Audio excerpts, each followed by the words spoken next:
Make yourselves comfortable.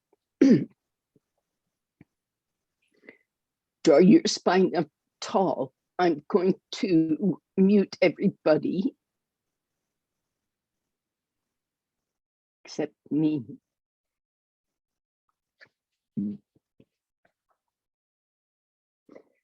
Draw your spine up tall. This is very important.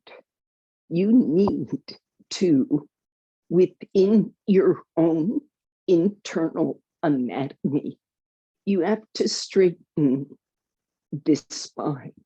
You have to open up these regions as your senses identify them.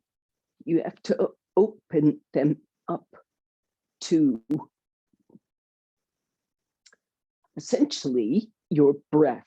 That's the way you figure out if the region, the part is open, is if there is a circulation of breath, and through that circulation of exhalation, inhalation, breath, that generates sensation, the sense of touch in particular. This is how you find out. So draw that spine up and find out.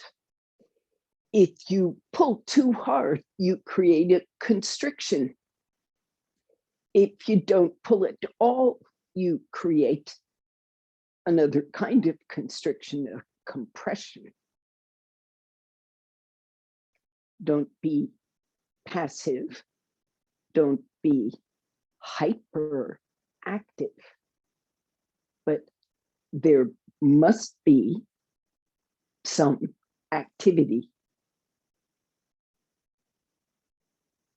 Ground the hips. Draw the spine up. There are trouble places.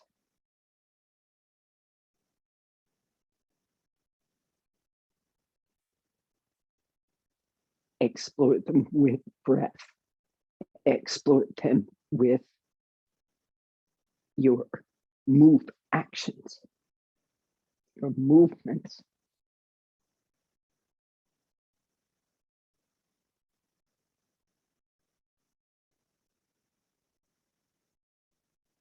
So it's not the spine itself, but it's this internal sensation of complete extension. That's your reference.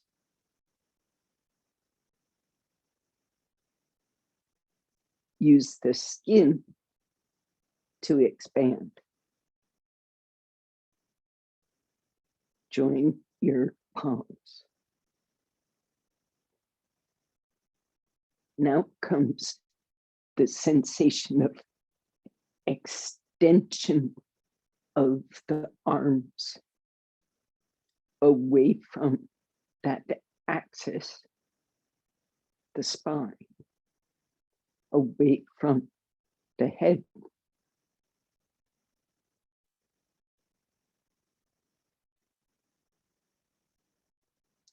From that outward extension, the palms come together.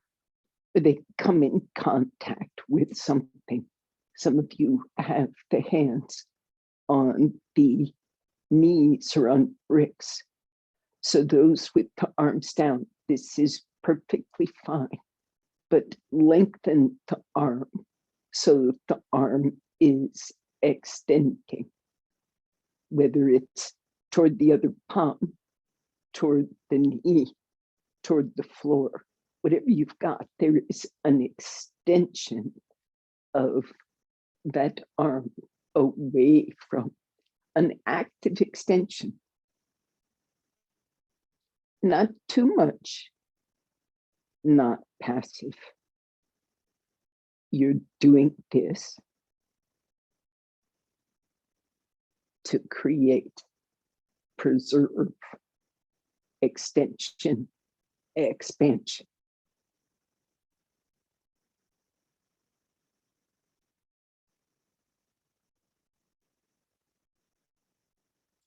in this way.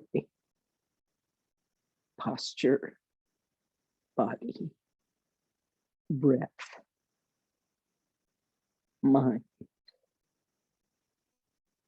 Let us practice yoga and pay homage to that root teacher, Patanjali.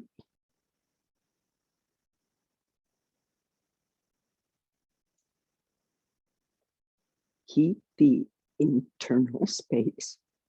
Bow your head. Keep that space. Release your hands. Now they can go palm down or palms up.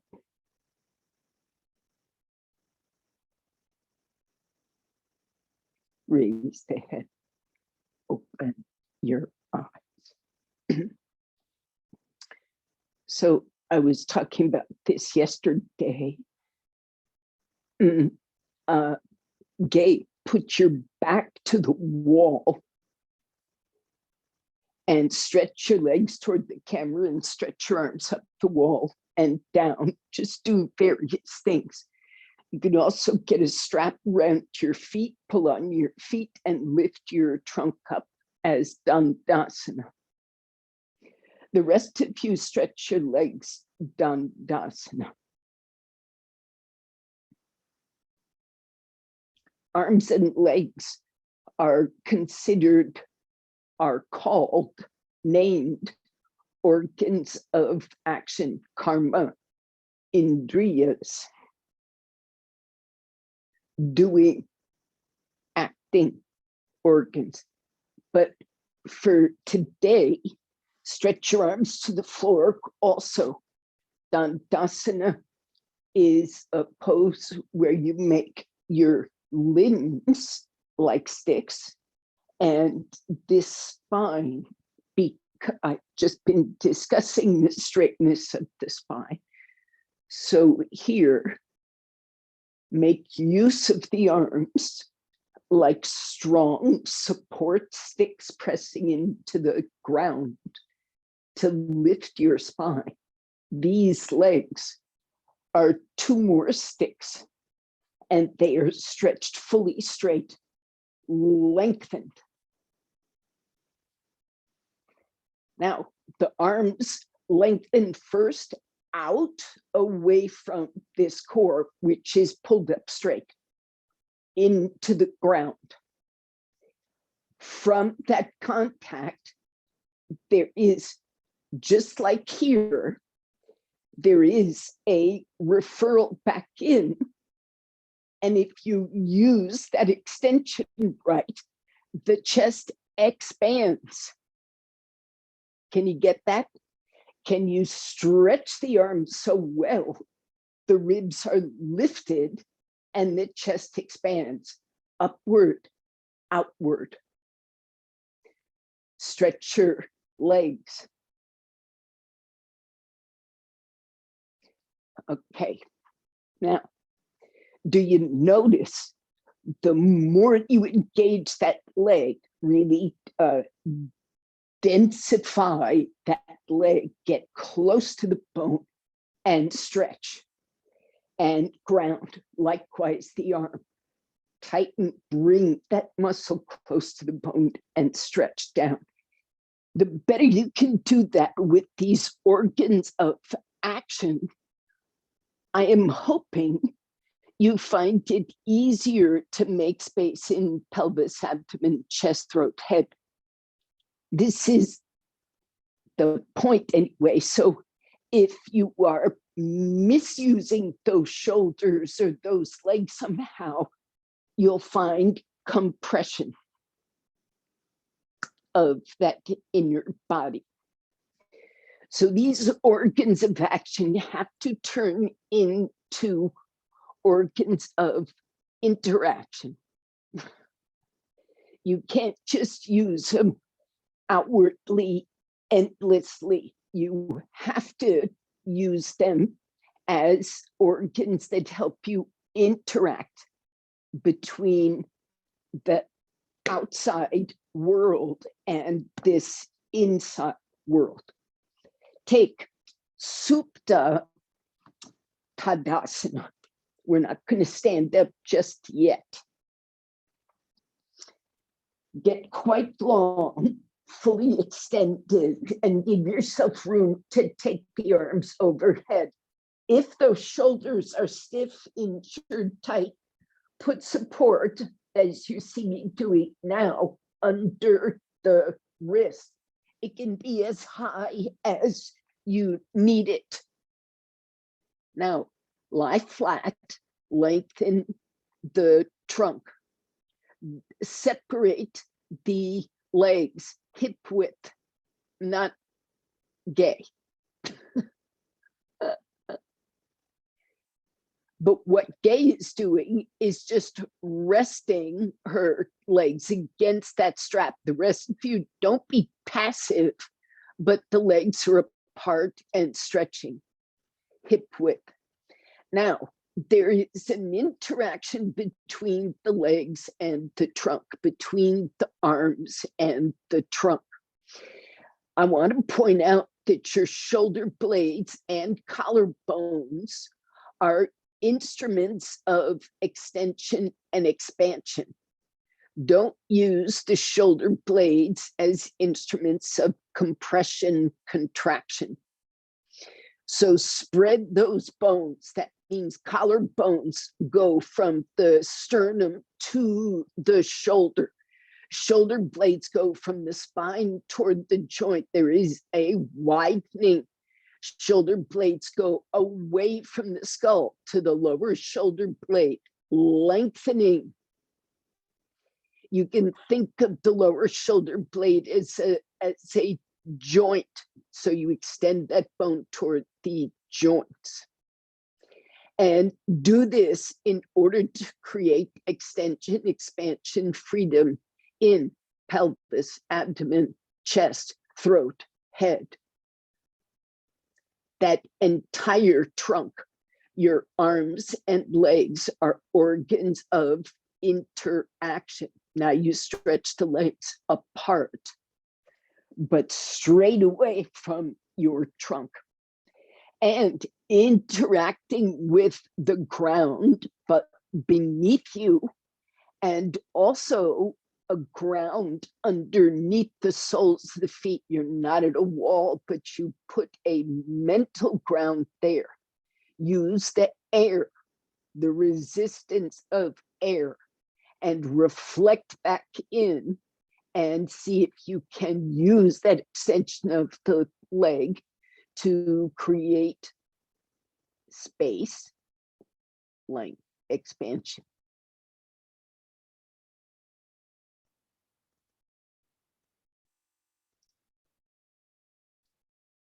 Arms and legs are organs of interaction between the outside world and the inside world.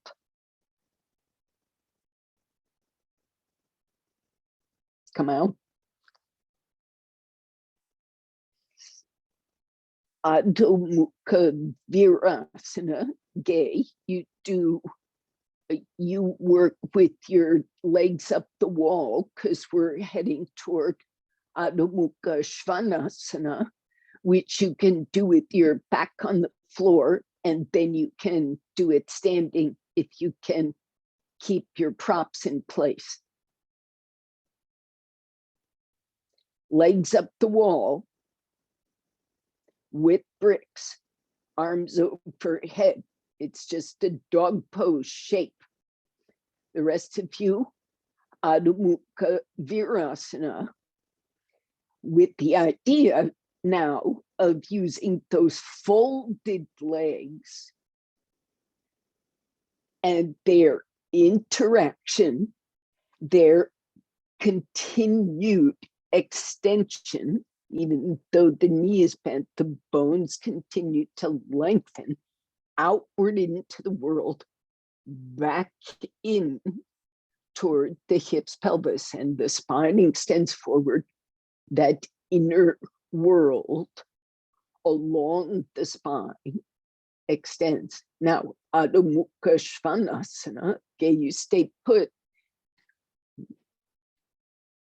Just act like you're in dog pose. Push through those palms, push through the base joints, the toes, stretch the legs with those straps, along those straps, bricks.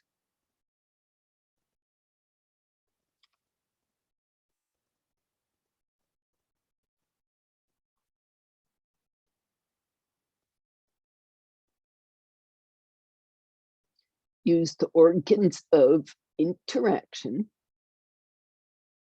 lengthen them, extend them, push outward from the brain, from the spine, into the world, hands and feet, and sense the world. As you push more and more completely, it is also true that you sense the arms and legs better. You sense yourself better. As you push out intelligently into the world, you perceive yourself. These are organs of interaction.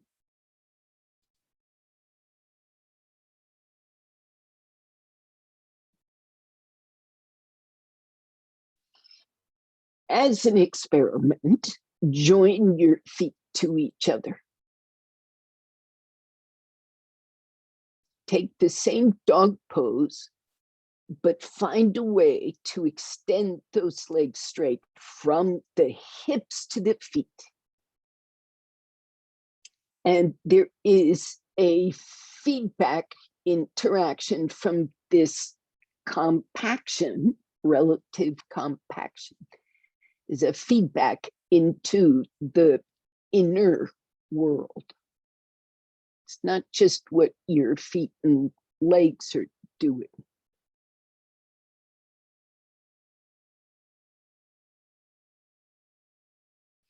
So if this is making it difficult to breathe, stop it or fix it.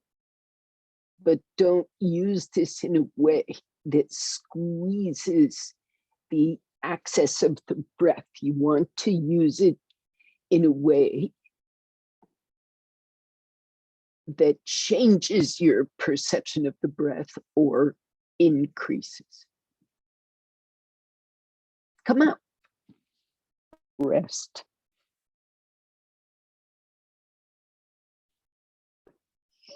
Now, Gay and everybody else, it maybe, Gay, you need to just catch some of that strap. Maybe you've got some other way of doing it. But what, oh, sorry, everybody stand up in Tadasana for a bit. You have to do this first. I was going to do Chatushpadasana, but that's coming. First, straight. So you either stand or lie flat, Gay. Easiest is lie flat. First, separate feet. Stretch the legs. Now there's an engagement with gravity that in some respects makes things more difficult, some ways easier. Stretch the leg outward from the brain, from the spine. Lengthen the leg bones, lengthen the pelvis bones. So this hip is open relative to dog pose, Dandasana, seated poses. This hip joint wants to open. It is. Now, we spend a lot of time talking about the leg. Move that thigh back, stretch the leg vertically to the floor. This is the action of the organ of action. But I want you to be thinking of the interaction, what the feedback is in this trunk. So as you stretch that leg down, this pelvis trunk needs to, how shall I say, needs to, what it was, the image I had gave yesterday was of the cosmic egg and how the human, especially the trunk, is a microcosm of the macrocosm. It's got literally, this is quite true. It's not just a metaphor, but it is quite true. Everything that the entire universe has in it, we have in our bodies. We are made of the material that the whole universe is made of. And you can see and work with all the elements. This is how yogis perceive and work. So you want to think of this as a sphere of energy, and arms and legs extend from it and interact with other spheres of energy, other little universes. That is to say, people, the ground, you interact with other little cosmoses, which all contain the same substances, different combinations, but same substances. So think of this as your little cosmos that you were trying to not compress. You're allowing it to be a full and free cosmos. And as we know, the universe is expanding. The universe is expanding, so allow your internal world to be expansive. You're using these legs to define and lift your cosmos, not squeeze it and confine it. Join your feet now to each other and do the very same thing, and you'll feel a much different response. Again, at the, you might say, the base of the egg. Yes? When those legs come together and they compact properly, not too much, not too little, but strategically, you will create definition of the pelvic floor and lift. And the breath comes up, the spine comes up. It is not a lateral compression. It is a definition and elevation. Are we clear? Can you feel that? This is quite important. This is the way you should use those legs. Don't use them to squeeze off your inner world. This is true of arms and legs. May we please take Trikonasana. Gay, what you're gonna do is stand now.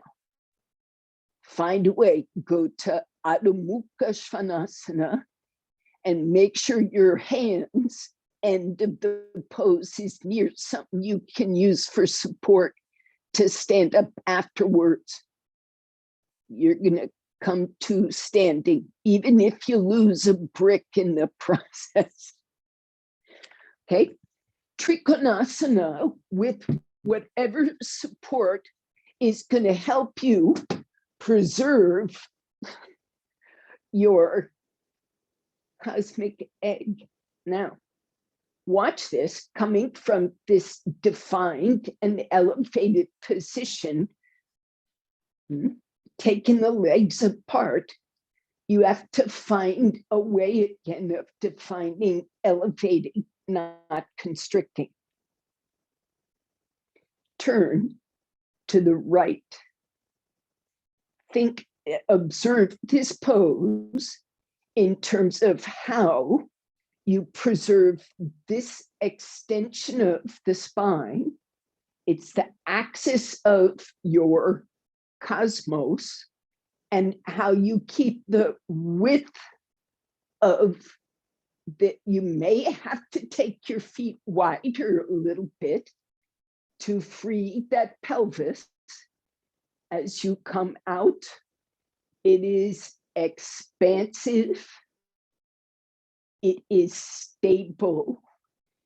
You are interacting with all four limbs, with the world around you, and using that interaction to gain definition of your own self and expansion of the inner world. Inhale, come up, because of the use by means of your interaction.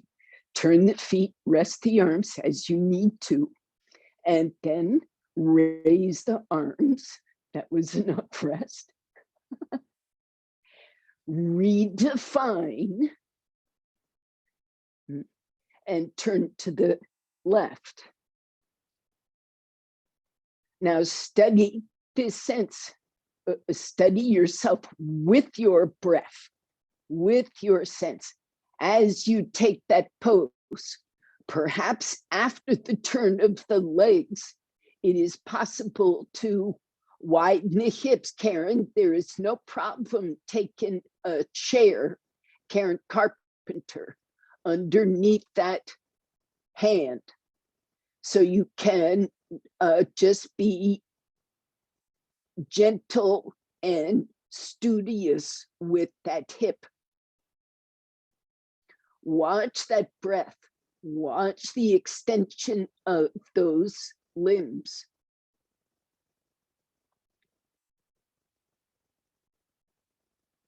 Yes, Karen, come up, everybody. Inhale.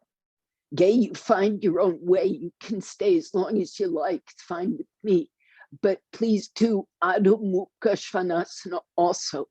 Karen Devon, Carpenter. I'm starting to get a migraine. I'm getting, then flashes you need in front of my eye. you need to shift to supported forward bends, Okay. which you might do with the rope wall. You might also do them seated.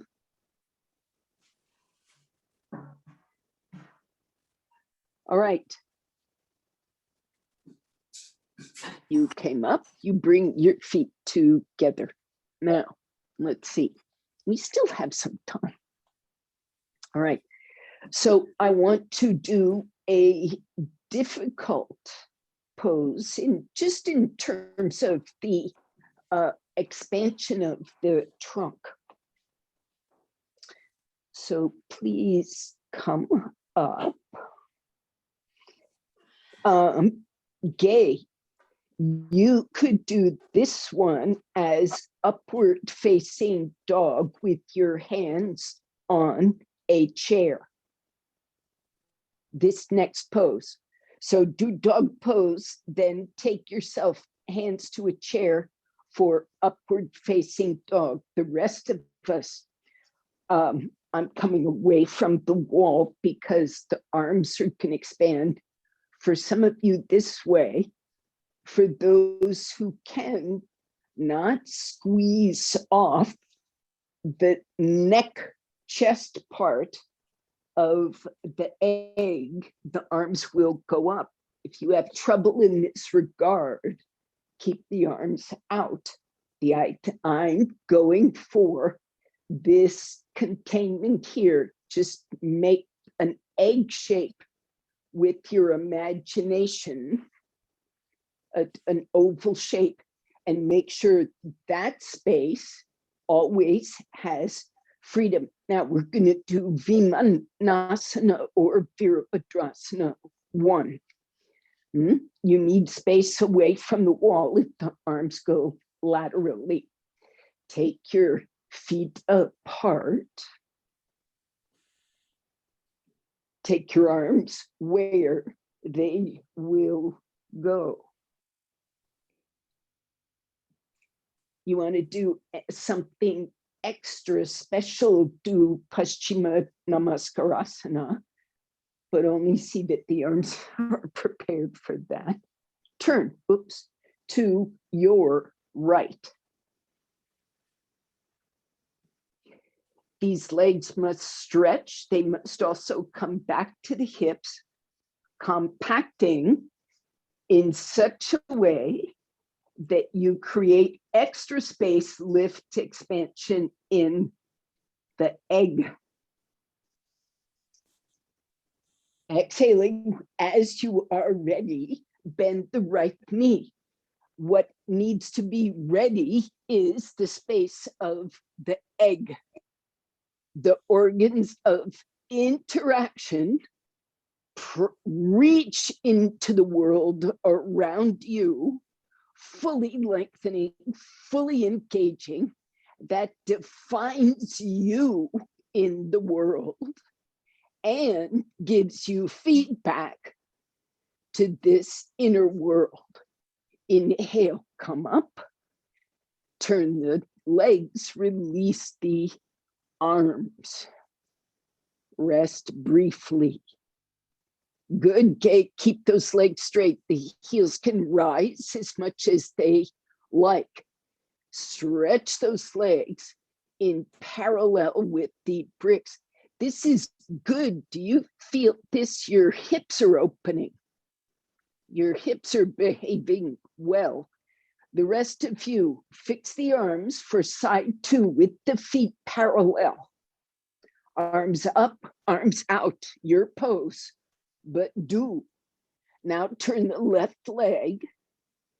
And as you do, keep that outward extension into the world, that inward reflection that gives the egg definition and elevation, expansion. Stretch up. Now there's a back to that egg, right? Your sacrum.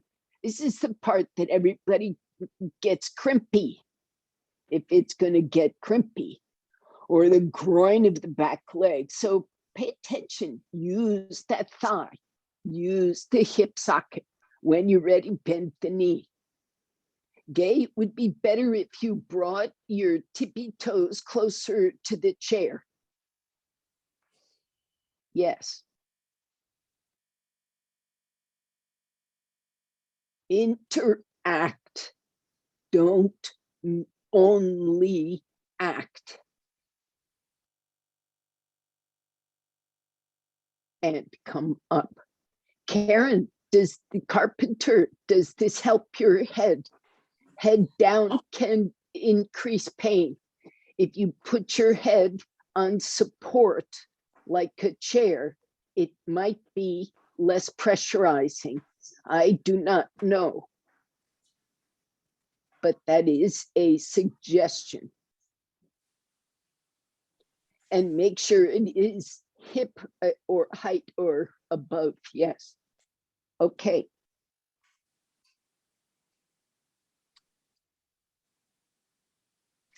All right. Now, that was 2 sides, correct? Right.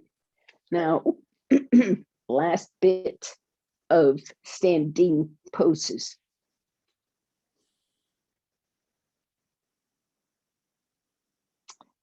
Shall I pick? Are you wishing for a challenge or just another reinforcement of the principle? Would you like a challenge? Okay, we got 2 hands up for a challenge, and more hands are just sort of neutral there. So I'm going to issue the challenge, and you will take support as needed. So the challenge is you can moderate. The pose is Parivrita Trikonasana. We're going to twist the egg and see if we can preserve extension and expansion. Okay, now it's important to remember that the core of this egg is the spine and the zone right around it, right? And you can think of it as a shape about so diameter. It's not really true, but think of it like that. And it's the spine, the sides of the spine, and a zone in front of it. So that zone close to the spine, behind your guts, maybe including some of them, the navel region, right? That's really the core. So this periphery, this muscular periphery gets involved in the twist. You can't much prevent it. It's part of the twist. So musculoskeletal body is the vehicle of interaction, and your trunk's got some of that too. So go inside that and make sure that part of the egg stays clear.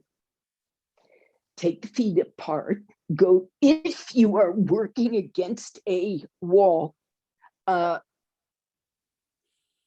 thing you could do is sit in Tadasana and rotate seated. The rest of you, feet come apart, you turn.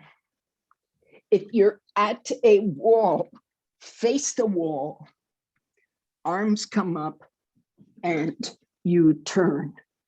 If you are at the wall, your away arm goes back, the wall side arm goes forward, taking whatever support you need, go for expansion. So this outer thigh has to compact in the same way it did in Tadasana to define that pelvic floor and give it space so that you can turn. Spread those arms. Watch your top arm, Cheryl. Just a bit, that top arm. Do whatever is needful, top hand to the hip. So Marissa is Parivrita Trikonasana. If you wish, opposite hand to foot, unless you should not be doing. Parivrita is revolved. Yeah, I'm not doing Very close good. twists. No problem. Thank you. Please come up. Keep those organs of interaction functional. Turn those feet. Am I just going like hog wild with my metaphors, and are you getting tired of it, or is it helpful? These are ancient images. So I'm not making stuff up here. Side two, stretch your arms. Revolve. Side two, don't watch the camera unless you got an image where you can see your body. Revolve, go down. The core stays expanded. These arms and legs reach out, reflect back in, and that dual action brings absolutely greater definition to arms, legs, musculoskeletal body.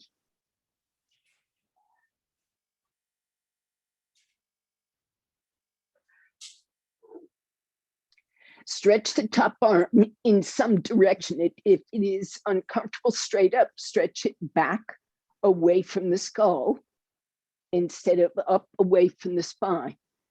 Keep those shoulder blades and collarbones broadening toward the shoulder socket. When you're ready, please come up. Don't forget the organs of interaction. Turn the feet, bring the feet together. Now, Uttanasana briefly. With the feet apart, just a resting pose. Now, if you're rather stiff in forward bends, you should take support, and the amount of support you take is in the interest of this trunk. And the extension of the legs, the activity of the legs into the floor, up to the hips, is meant not to squeeze off breath in any part of the trunk, but instead to help with identification and expansion. So drawing that thigh up to the hip socket. And it's a more subtle action. It's not the big squeeze action, which will cut off breath. It's more subtle, and it brings definition. There is activity, but it is of the pelvic floor. It's not the organs getting squeezed. And it should free space and extension in the trunk. Now, please come up. Those who do headstand, feel free to do headstand. Those who do not do headstand, you can do some form of preparation. Is that true? Gay, what will you do? You might lose the bricks now. Are you getting tired of them? You can change gears. You can lose the bricks and the straps. In the last half hour, you'll work on the floor, Supta Padangusthasana, and inversions. You might do inversions first, but you've got to prepare the shoulders. The rest of you, either headstand if you do it, or you may prepare for it if you wish. There's all kinds of things going on here. So there's preparation, there's headstand, there's headache work.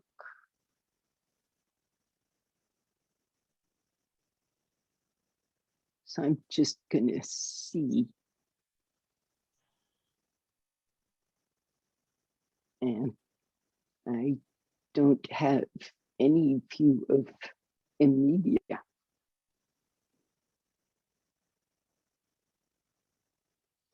So watch what you're doing with inversions is you're turning your inner world, you're turning your world upside down.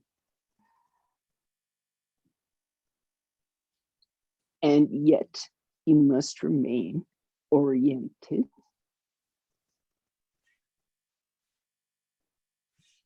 So one of the virtues of being upside down is the energy of the usual operation of your life gets a rest.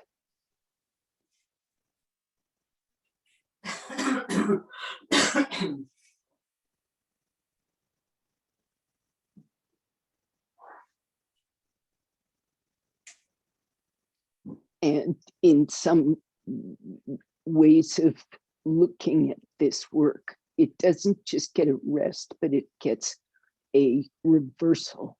The energy that always moves one way from the beginning of your life to the end in these inverted poses. You get to restore some of that energy to its home.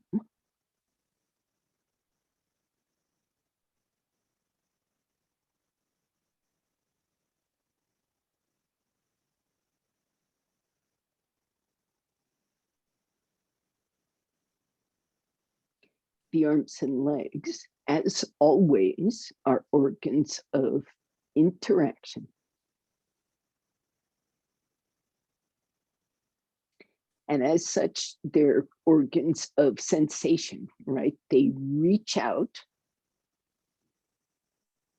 And in that reaching out, as we say, the muscles, joints, bones, they all engage with each other. So that gives you definition of yourself, as well as information about the world around you. Legs too, not just arms.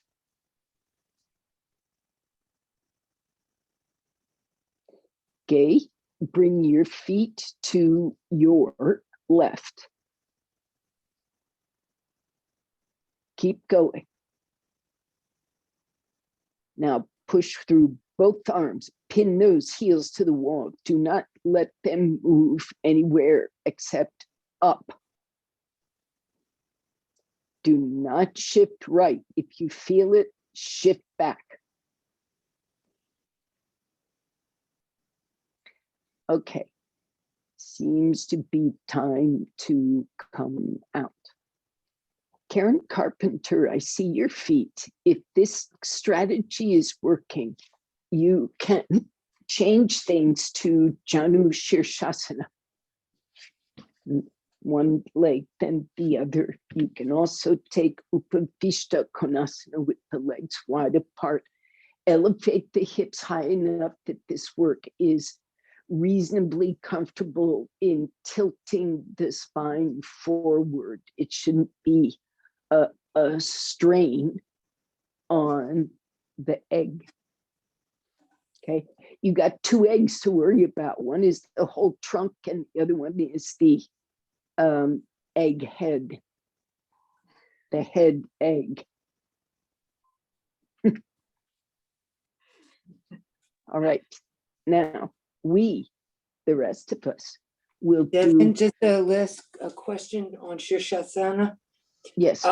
So if the pelvic floor is the bottom of the egg when we're standing, when we're in an inversion, It's this still the would be bottom of the egg, right? Like this. no, the No? bottom of the egg is still the bottom of the egg. It's your egg, your world stays. Yeah, but you've turned the egg upside down. That's right, where you turn it upside down with respect to the world outside. Yes. That's not So your is world. your energy now coming down or going Yes, up?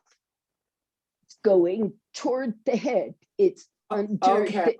you are interacting with the world around you. And so the energy that usually in your regular life, the energy that usually moves downward, not counting, right? Well, the energy that usually moves downward from birth until death, when you go upside down, going upside down is one of the methods of returning that vitality to its source. Okay. All right. Okay. So your head stays your head, even though it's upside down. Okay. All It's right. I was getting interacting with the world around you. And in that sense, it's on the bottom, but that's with respect to the world around you. okay. Your inner world stays the same in your Okay. geography. Your arms don't become legs. Okay. Thank you.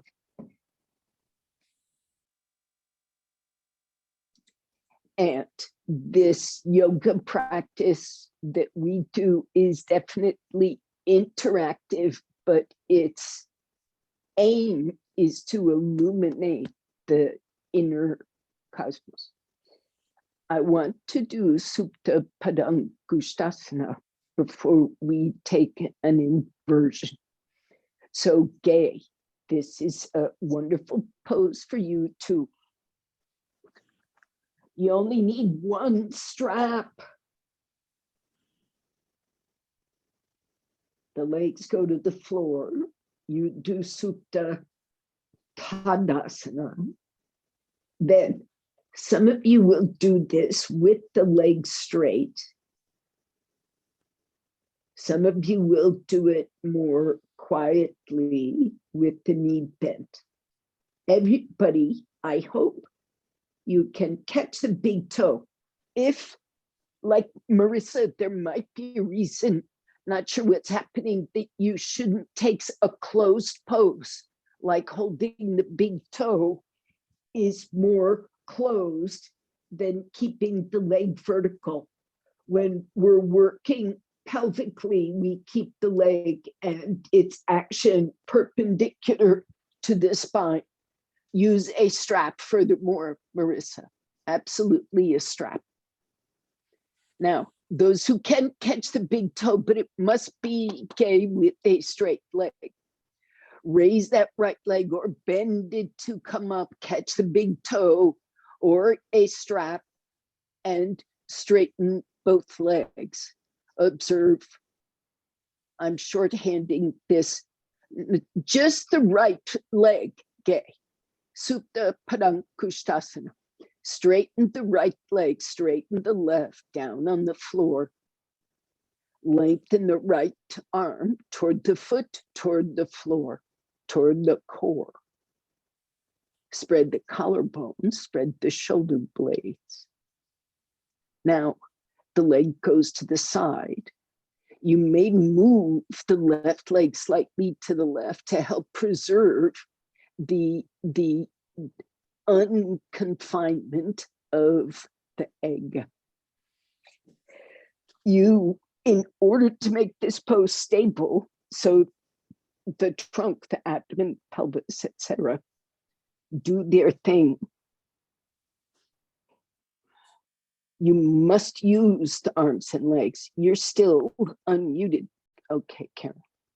Bye. Use this pose to open that interior space to the breath, to the mind. Inhale, come up slowly, observe yourself. And release that foot. You may go straight. Marissa, bend the knee to go down. Bend the knee. Yes, straight leg is once again loading, right? Bending the knee is more quiet, pelvically, abdominally.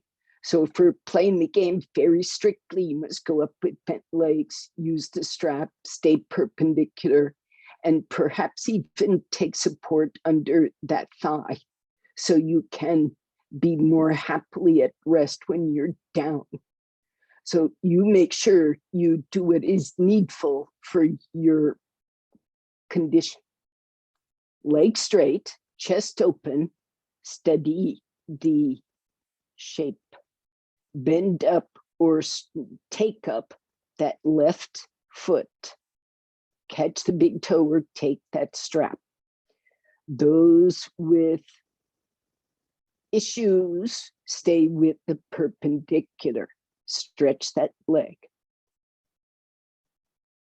So you watch carefully, Cheryl, with your particular hip. It's not an organic problem, but there's a structural thing that's going on. So observe it closely. Even if it doesn't give you pain, it gives you information. Now off you go to the side, carefully watch the arm, the leg. The right arm should expand out to the right along with the collarbone. So Karen Laplace, take your right hand toward me. Yeah. Spread. Again, some of you might be considerably happier with support on that thigh. That will reinforce helpful space. However, the more completely you engage those arms and legs as organs of interaction, reaching out into the world, lengthening back in.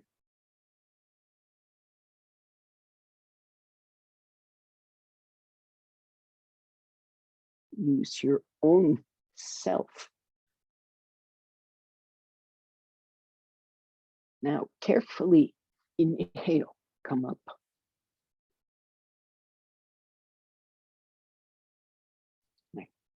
Release that strap, bend or straighten the leg on the way down. You are in charge of this body.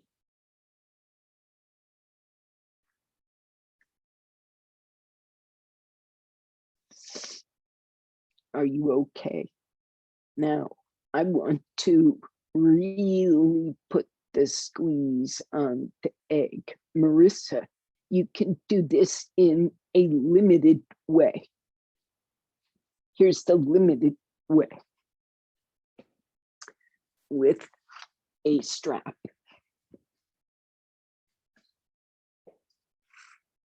I'm making a loop in that strap. Okay, one leg can be straight. The right leg comes up. The leg goes to vertical.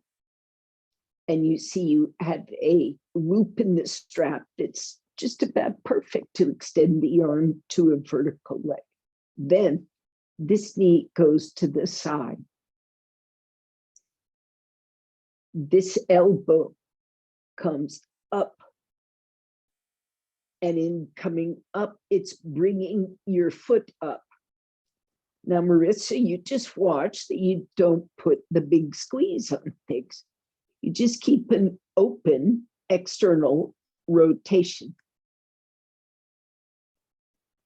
The rest of us, the way to go farther is catch that foot, contract the trunk, the abdomen, bring your elbow behind your shin.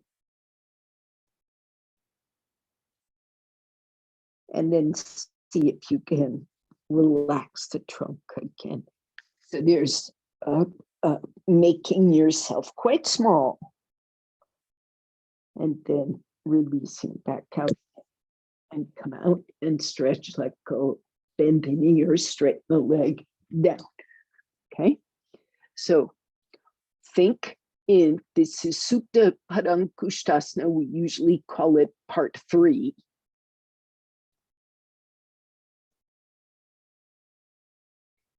Bend that elbow, that right foot comes towards your left hand.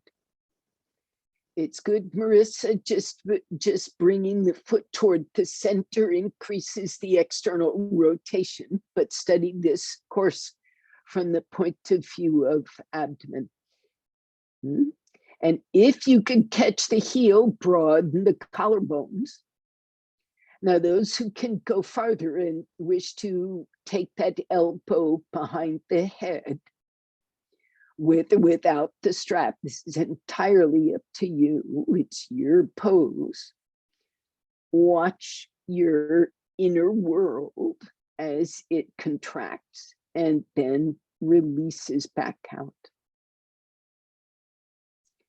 And then remove the elbow arm from behind the head, stretch the leg back up to vertical, release the strap, out you come. So in asana, it is not all the case that you work to keep that spine absolutely straight. Sometimes the spine totally gets round, short. It's just how. It is how. Side 2, stretch the right leg down, take the left leg up, make both legs straight at first. Find your starting place. And then let the left knee bend outward, creating external rotation. The right hand may well reach across and catch that left ankle, or the strap. It helps balance the load. Broaden the collarbone, shoulders, broaden across the sacrum and hips. And when you're ready, if you wish, that elbow comes up, the trunk gets short, the elbow goes behind your head. So at first there is a great closure. And then in that little cocoon shape, you relax again.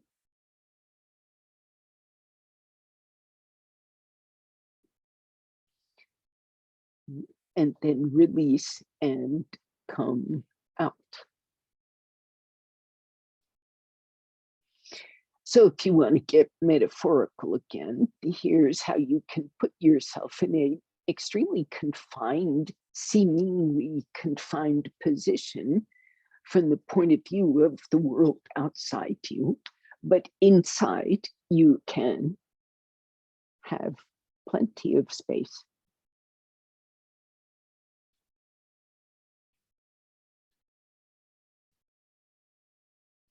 Lie flat, stretch your arms overhead.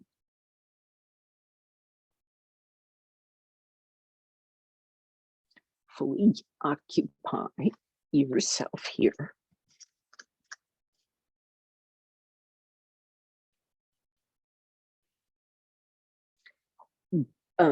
Briefly, you might use this strap if you've still got one around if you need it, but take Supta Trikonasana, catch your ankles, and if they are catchable, that's what the strap is for. Bring the soles of the feet together and stretch those arms out, get as close to your heels as possible.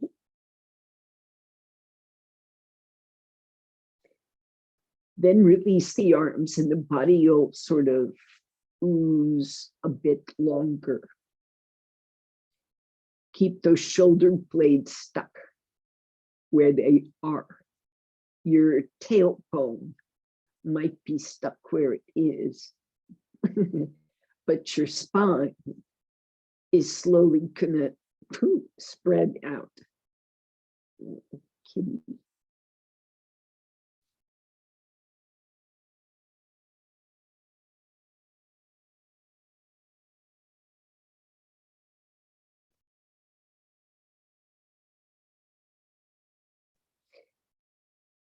So contemplate your trunk. Let your arms slip out from underneath those hips if they haven't yet. Without moving the shoulder blades or that stuckness on the floor, you might wish to stretch your arms overhead in this Trikonasana. Don't unstick the skin, but open the insides.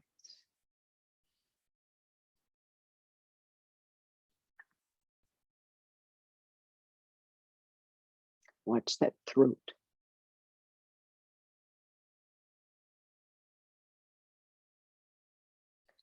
Okay, now let your arms come back down. Help your knees together.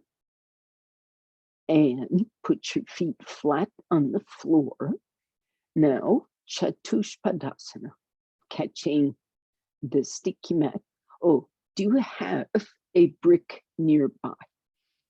Some of you will move from this to Setubandha. Others of you will move from this toward Sarvankasana. Again, according to your capacity. Gay, you should work with Setubandha with both the feet and the hips on bricks. Put bricks at the wall for your feet and bricks under the hips. One or two, it's your pick.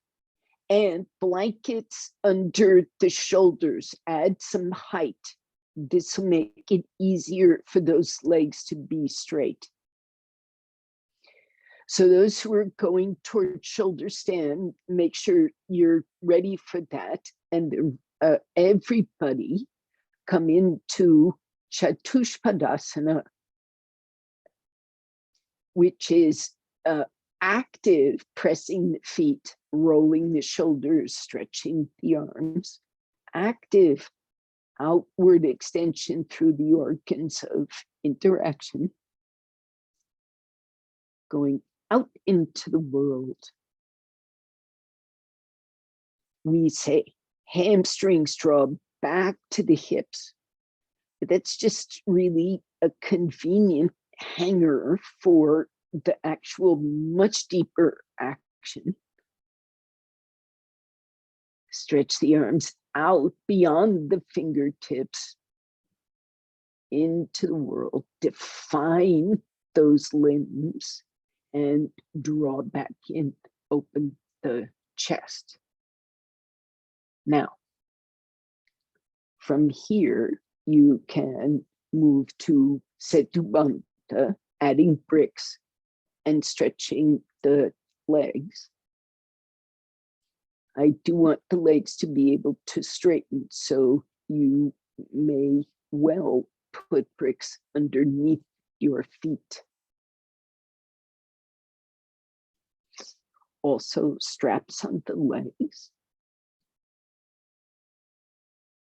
might help. So Marissa, in keeping with the idea of inner body spaciousness, a chair supported shoulder stand might be just the ticket.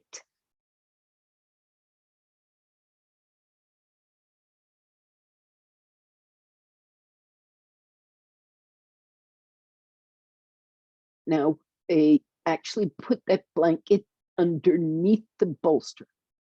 So the curve with the bolster is very peaceful, not interrupted.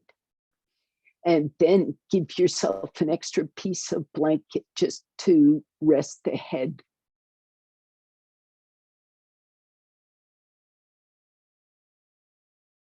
Yep.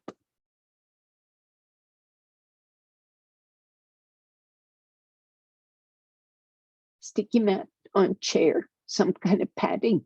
Are you comfy with nothing? Some people use nothing, but I do not like nothing.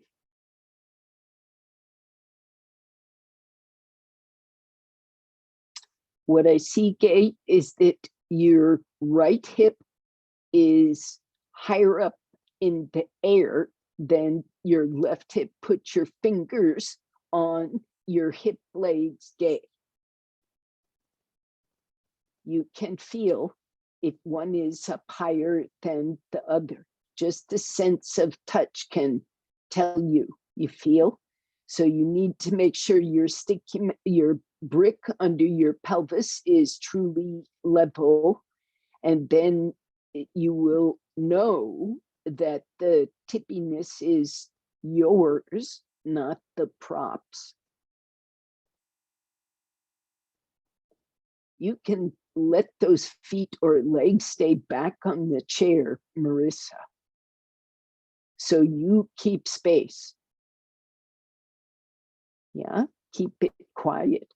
Now, if that is unpleasant on the back of the knee, you just shift to Trikonasana, feet on the chair. And in the future, you just pad that chair back, hang a blanket or two over it so it is softer. Is this suitable? Wiggle your left hand in somehow if it's good. Okay.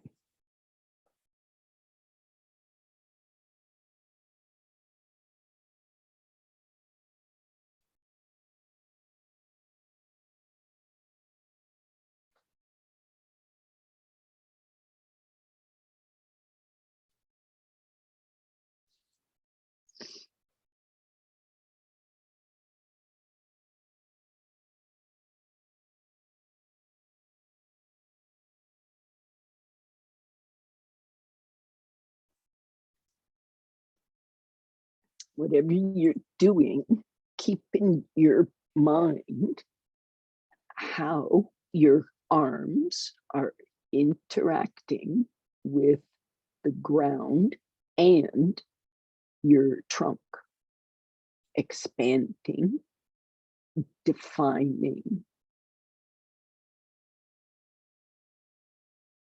interacting.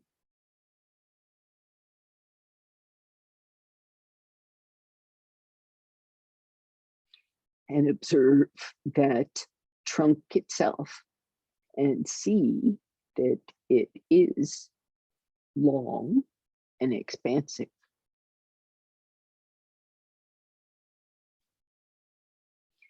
It is time to come out if you wish to end your class right at 9:15.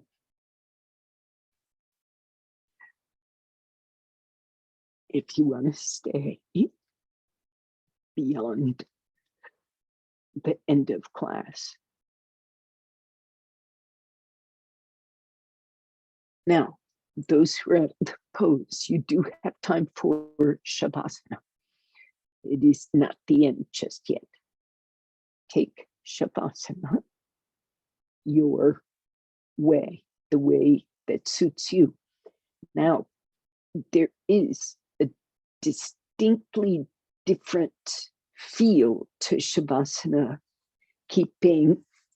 starting with the legs joined and then relaxing, or going as wide as the sticky mat and relaxing.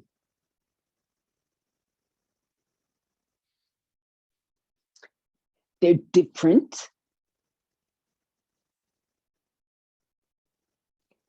And I'm not going to say one is better than the other at helping you relax.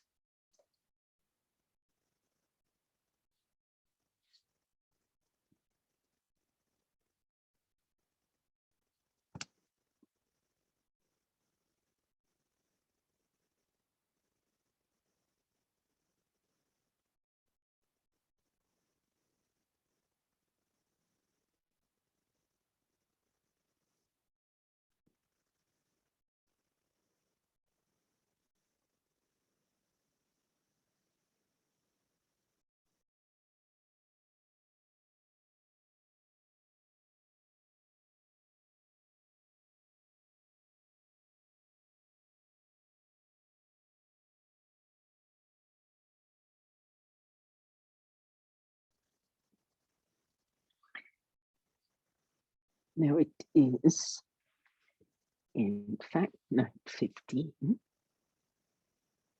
You may stay